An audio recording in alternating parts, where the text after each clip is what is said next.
Anyway, I'm Jim Bryant. I did the original sculpture that became that, and did it with significant help with the Rockwall County Historical Foundation, in particular Sheri Stodghill. She helped me do every bit of research on this, and like I say, I spent so much time down there. Thank you. I spent so much time down there, and boy, was she full of information and good stories. I appreciate it. Anyway, I will, I will try to, am I not talking? There. See, I'm not good at this at all. I'll let you know because I can't hear if you don't use it. Yeah, and the worst part is I wear hearing aids too, so I can't hear either. So anyway, well, I'll get started, and I promised to read very little and just show you as many pictures as I can. How about that? Okay, and that's how it started. The Rockwall Alliance for the Arts had a competition in 2004 to create a commemorative of the founding, discovery, that's the name, of the rock wall. And all they said was, they said, we want 3 pioneers representing these 3 gentlemen and digging a well. And so that's where we started. Now, I'm not from Rockwall, but I've lived here twice. Lived here, had to move away because of work, and then moved back. But my connection to Rockwall isn't native. My family's from Van Zandt County, but my in-laws got married in Rockwall by Judge Barnes, JP, right before he got shipped off to Korea. And we only found out recently when we were researching that my mother-in-law's father and mother got married in Rockwall too. She always thought they got married in Dallas. So Rockwall is the marriage capital. Okay, now most of you know the story. They started digging the well. They hit a layer of rock. They couldn't go below it. They couldn't go around it. They couldn't do anything with it. So they just made it part of the well. In those days, wells were not small like you see the wishing well things. They were gigantic when they were digging them, because all the guys who were digging it had to get down in the hole and dig the dirt up, and then they had to line it with timbers or something. Well, they saved themselves some money by lining it with one part of the rock wall. So the pioneers were innovative. That's the only picture that I know of that has the well site that clear. I can't say for sure who the gentlemen are in the picture. I don't think it's all of them, because the fellow in front looks a little young to have been around the first time. But at least a couple of those I think were probably original people. Okay, this is the research I did. One reason I probably won the contest was the research that Sheri helped me do. The well was dug in 1852. In 1852, there were no cowboys. They didn't come along.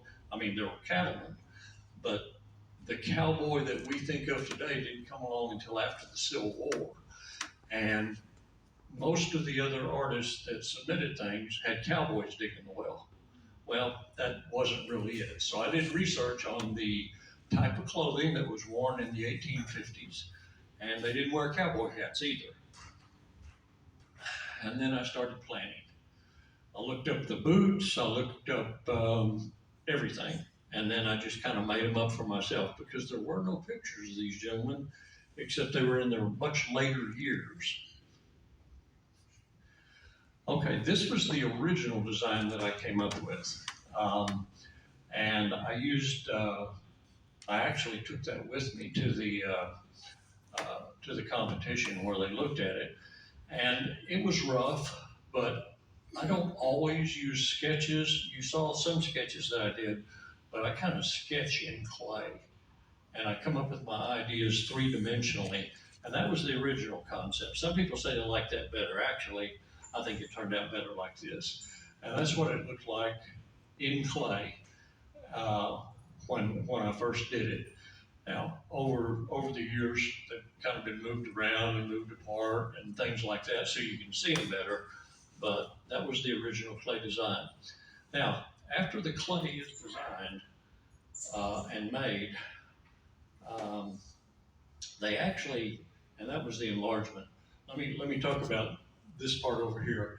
They actually make a rubber mold of the clay, and then they pour wax down in it. And just because this is what it looks like. This is another one of my pieces. Actually, this is the first bronze I ever did. And they made a mold out of silicon rubber around the clay. And then they pour wax down in it from the bottom or the top. And it's what they call foundry wax. When they take it out of there, that goes into how you start casting in bronze. Now this one, they had to take the clay models or the sculpture models, the same size as those, and they were scanned into a computer because now we can use computers to do that. They make a 3D scan of it and then use that to use a router. It's a 5-axis router, and they cut them out of gigantic blocks of foam. But as you can see, it doesn't reproduce it very good. There's not a lot of detail in those foam pieces. So the foundry pays a guy, which I'm glad they pay him because I didn't want to do it, to put clay all over it. And when he gets done, he puts some details in, and then I go back and I finish the details to depict that as closely as I can. And it saves on clay, which is very expensive now, and it makes it just a whole lot easier to put together. That way it doesn't have to be totally resculpted. Now, I started out trying to resculpt it in a large size, but I was thinking of making them just a little larger than life size, and the foundry told me, no, you want them bigger than that. You need to be at least one and a quarter life size, 125%. So I abandoned my stuff in the garage, and that really made the neighbors. In fact, a couple of them moved because I wrapped them up in plastic and left their feet sticking out of the trash cans. I don't know what the trash men think, but they always wave at me and smile. Anyway, put more details on, and when you reproduce with the computer and the router and things like that, some things don't work out. You'll notice the hand that we're moving, the arms turned out too long. If you have a 1/4 inch mistake or a 1/4 inch too long and it this big when it's 1.5 size life size, that's what it turned out to be, then that gets expanded exponentially, let's say. And so the mistake is more like this rather than like this. So we had to do a lot of cutting. Fortunately, they had an expert in doing this, working with me. Even though he didn't agree with some of my historical stuff, I had to teach him about the history of 1852. He was an artist, not a historian. Then they make a mold of this whole thing, and that's silicon, and you'll notice they have little pieces or things sticking out of there. That's because when they make the mold, they take it apart in pieces because it's too big to cast in bronze in one single piece. They take it out, they pour that wax in it just like that, and then they those are called sprues. So when you coat them and the bronze goes in, the air can get out, and that way you don't have any gaps or anything like that. So those are the waxes. Then they dip them in this white ceramic slurry, and they have to dip it and coat it about 10 times, and then it has to dry. And it dries in a room like this. Once it's completely dry, then it gets ready for casting. And as you can see, the ceramic shell, they put it inside that large oven there. the wax melts out, and that's where the term, if you heard the term, lost wax casting, that's where the wax goes. And it melts out, and frankly, they catch it underneath it and use it again. But that's been the method used since Michelangelo. They used the lost wax process. There's been all kinds of other casting, but this creates and preserves the greatest detail. So once that's all wax is melted out, the bronze is being heated in this other oven over there, and then they turn the molds upside down while they're still red hot, because they don't want the molds to break because of the temperature difference, and they pour the bronze in there. And then they take the molds off, and those are the pieces they end up with. And the gentlemen that put those things together are remarkable. They can put those together and you can't see the seams. I challenge anybody to look to see if they can find a weld on those things outside. I'm just so impressed with their skill and ability. And then you have the completed bronzes. And the one in the middle, that's what it looks like right after it's been assembled and cast. Then they put a patina over them, which is actually just some chemicals, and it causes the bronze to stain as if it were left outside. This just speeds up the process. And then it was delivered. And it took a crane, as you can see, to load those things in there. The seated guy, who is Terry Wade, he weighs about 2,000 pounds. Each of the single guys that are standing there weigh about 1,000 pounds each. So they're probably not going to fall over, or at least blow over, unless the wind gets really strong. But you'll notice the stone around there. The front part of the stone, which I didn't include a good picture of, came from the Canuck farm. And do we have the Canucks here? No. They live on the property where the well is. And they gave us these stones right out of their garden to include on the rock wall. So these have been right there on the property. Now, the stone in the back and on the sides, we didn't have enough stone to cover the whole thing. And so the stonemason went and tried to find as close as he could to the real Rockwall stone. And I asked him where he got it. He said, well, it's called Luter's stone. Does anybody know where Luter's, Texas is? Well, it's out in the Abilene area. And actually, I know the guy who owns that particular stone yard, and it's layered like our wall, except he didn't preserve it. He cuts it and sells it. It's cutting out and in and out. Yeah, I'm sorry. Anyway, he cuts it and sells it instead of preserving it. And now, questions. Now, I will warn you, I don't hear well. So if you want to ask a question, I may have to come and listen to you closely, and then I'll be happy to answer anything I can. Yes, ma'am. I have a question. How many were in the competition? How many what? How many were in that original competition? Oh, I don't know. I only knew there were 3 in the finals. And I met one of the artists, but that was all. And so I don't know how many. Somebody from the, yes. This is not a question.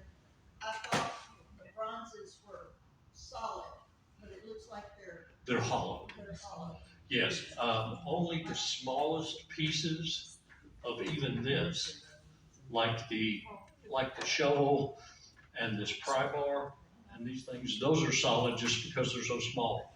But everything else, when they pour the wax in there, they rotate it around so that it will be very thin. And if you took these off the base, you can see they're hollow up inside. And the same way with the large ones, when they put that wax in those pieces, they literally paint it in there. And then they go back in and keep painting it so that it keeps the shape and form, and that way they get a thinner figure. Now, each one is, I'm gonna say, somewhere between 1/4 and 1/2 inch thick, just depending.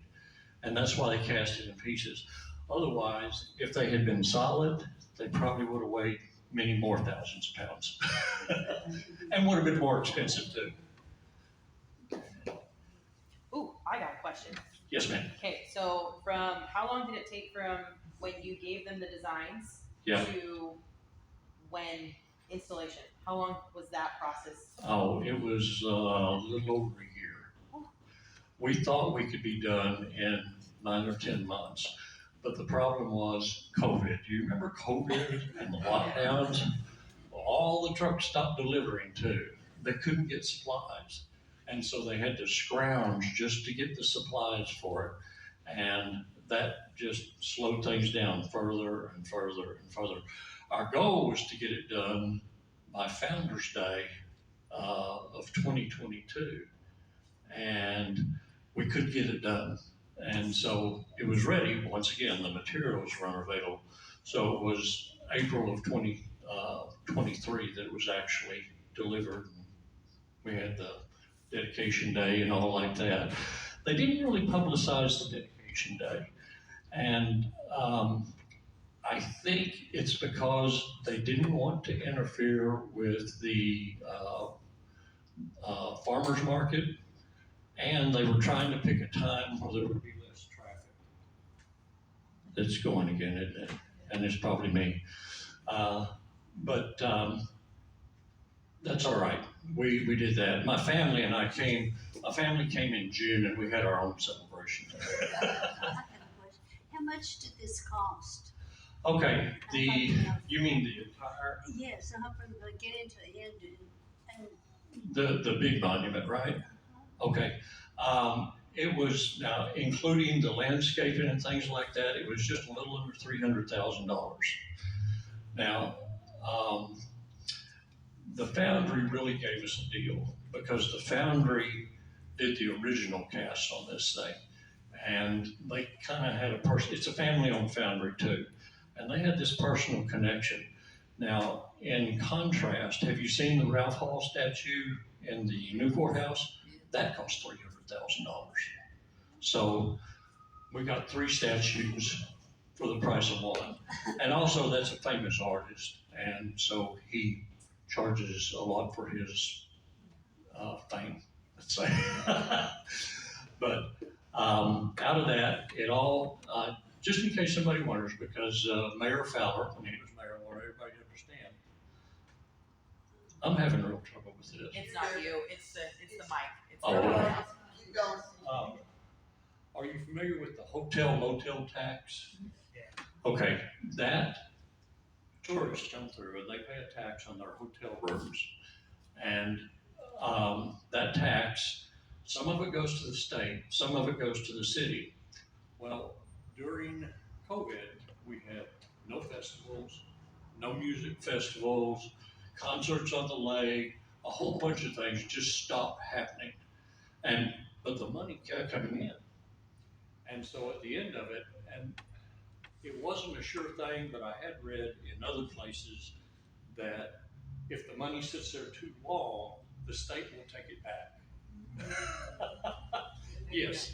Well, you know how, if there's money to be had, a politician will want to, sorry. It's not you. Okay. If there's money to be had, a politician will take it. Nothing against politicians. Or no, you're a different kind of politician. You're not one who spends money. You make money for the county. But they were concerned that that's what was going to happen. And so they got together. They asked me if I was still interested. I said, absolutely.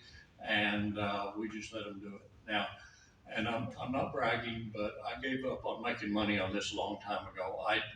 They offered to pay me expenses, and I didn't care about expenses or anything.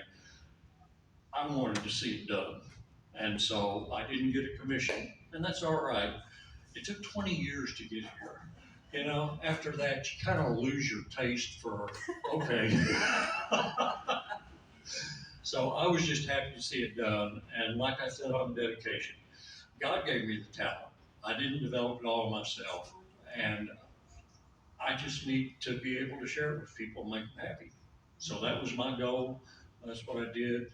And anything else I can answer, or do you just want me to shut up and sit down? Where can we see your other work? Well, I've got a website. It doesn't have a lot of it. I haven't put it in galleries and things. To be real honest with you, I give most of my work away when I can afford it. This is the first bronze I ever did. Now, this was done in the 1980s. It cost me $110 to have that cast. Now it would cost me over $1,000. And so I give things away when I can afford to, is what I This started out, my cost was about $1,200 or $1,300. And that's what I gave it to the RCAA for, and they sold it for $3,000 and took the profits to put in to have the statue done. Problem was they never could really raise enough because they kind of underestimated the cost. The original cost to do these statues in 2004 was estimated at about $110,000. That was the foundry cost. And so over 20 years, you can see it went up. And the money didn't go up that fast that they had set aside. So if the city hadn't come along, it probably wouldn't have happened. And if COVID hadn't come along, it might not have happened. Not that that was a good thing, but it just worked out. But no, these now, oh gosh, I asked him for an estimate. He gave me a deal on this one because it was the last one. And he couldn't make any more because the molds over 20 years have deteriorated. But now, if I was going to have another one of these done, it would be $8,000 to $10,000. And so, once again, it's hard to afford that. So I have to look at some other options for doing my sculpture. And I still do it. I do a lot of, but I do have a website. I've got a card that has my website on there, and I'll leave it up there. It's jmbryant.com. But I'll leave the cards out here, and I've also got some handouts that show the pictures of the slides, just in case I missed any, or in case I didn't spend any time or enough time on it. And you don't have to take one, but I probably don't have enough for everybody, but I've got enough for most everybody. So if you want a handout and it kind of goes through the slides, a little bit less artistic because Katie helped me clean it up a little bit. Now, where is the foundry? The foundry that did this is in Arlington, and it was started back in the 70s or 80s by a man named Joe Schaefer. He started out in his garage, and he started doing this, and then his son took it over. He passed away. He was injured on a hunting trip in Africa, and he caught a terrible infection. And he battled it for many, many years. He was a wonderful sculptor himself. He did wildlife. Some of the zoos all over the country. He's done elephants and giraffes and all kinds of things like that. But the infection got to him after about 10 years or so, and he passed away. So the daughter and her husband took it over just as he was retiring from being a firefighter. And now the son-in-law who took over the foundry, he's the one who actually made the original molds for this. So that's what I say, there's kind of a family connection. And actually, the second owner's son, he was running around, he was a little kid when this happened, and he stayed with it all the way up. Now he's grown and married, and he does all the finishes on all of the pieces like that. So, like I say, it was a family affair, and they really wanted it bad. And their deal was, we checked with other foundries, their deal was, you tell us any price that you get at any other foundry, and we'll beat it. And they did. So it all worked out good. Yes? Comment, I'm sure I'm speaking for everybody. Thank you for all your effort. Oh, well, it was an act of love because I really, really enjoyed this. I had dreams, oh yeah, I could be a famous artist. And well, forget that. I don't want to be a famous artist. I just want to do what I like. And if somebody else likes it, that's fine. You know, I've sold probably 4 pieces in my lifetime other than these. And they were sold through the Arts Alliance. But I've sold probably 4 pieces that I did on commission or somebody just liked it so much they wanted it. And that's all I need. Yeah. My family's the biggest collector of my work. So, but yeah, I'll get those cards and leave them out, and please feel free to come up. And the thing about bronze is you can't hurt it by touching it. It makes it better. The oils from your hands actually make the bronze more rich and looks good and all like that. And the same for those statues out there. Running your hands over it doesn't hurt them a bit. It just makes them more beautiful. So, But that's not to say you can do that in a museum. do what? Can't do that in a museum though. No, you can't do that in a museum. Yeah, they're picky about that. But yeah, out there, and that was something I told the founder. I said, I want that strong enough and thick enough that kids can climb up in the lap of the guy, Terry Wade, sitting there with the pickmatic. By the way, that's not a pick, it's a pickmatic and or a root matic. And it's because if y'all ever have tried to plant a tree in Rockwall, you know how hard the ground is, and there's roots that run under everything because this was farm country, and there's tons of roots. So after you manage to get through that old hard black clay that's like concrete, you have to chop roots, and that's why I chose that. Let me tell you these last couple of things. This one, I used a pry bar because I knew they tried to pry the rocks out first, and they were too big, you don't like that. And the shovel, it looks like a modern shovel, but a year or two before this came along, I visited the Henry Ford Museum. We had some friends that lived up in Michigan. We went to the Henry Ford Museum, we saw the cars, but there's also a Henry Ford farm up there that was a pre-Civil War farm. Well, when I was looking up there, I not only saw how to dig a big well, but I saw they had tools that looked just like ours. And they had tools just like that in the gold rush in California, 1849. Everybody said, oh no, they had wooden handles. That was one of my arguments with the other artists. No, they had wooden handles. And I said, no, they didn't. And I showed them to him. And he said, well, why didn't you put them in Levi's? And I said, because Levi's were invented in 1854, and this was 1852.